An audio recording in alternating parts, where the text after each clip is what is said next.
My mom phoned me the other day, really excited. She was beaming. And I asked her, Mom, you seem very happy. What happened? And she said no.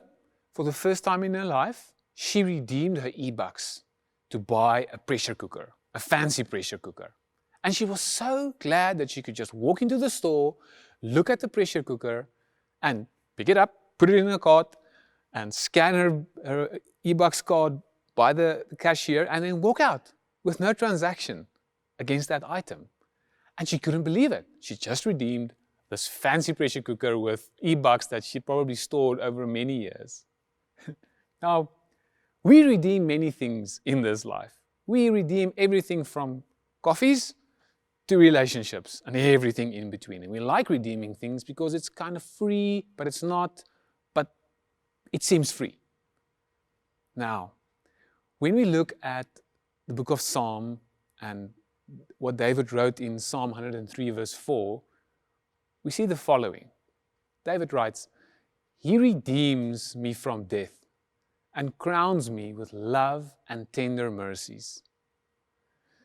Redemption is so part of our walk with God that it can almost sometimes become invisible because we're so reminded of it through Jesus' words that says, I've come to redeem you. I've come to make the world new.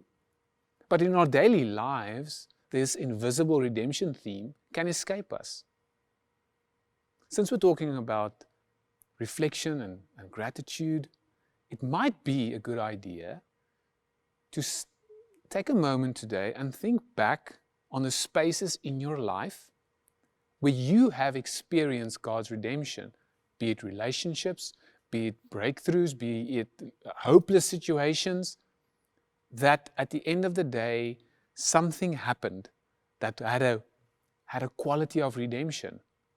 When we do this, we remind ourselves of what God can do in our lives. And it might also be that you might be sitting with a situation now that seems irredeemable.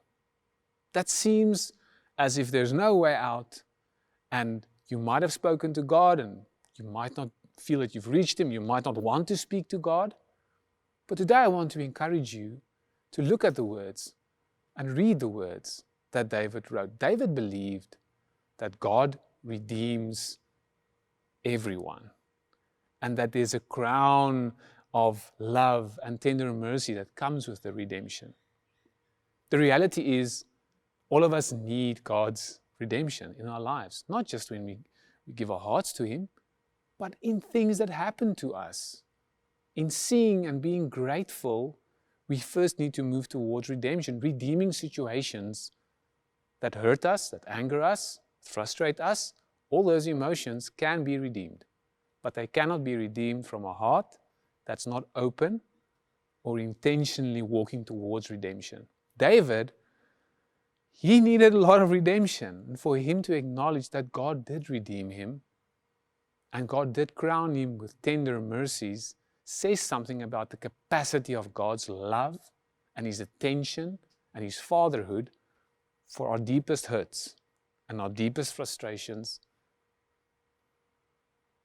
So today, take some time, take a redemption inventory about your life and talk to God about the spaces that really seem off limits when it comes to redemption. And I believe when we do this, we will find redemption because God is faithful to take the reins when we are unsure. May you find God's redemption in your life today.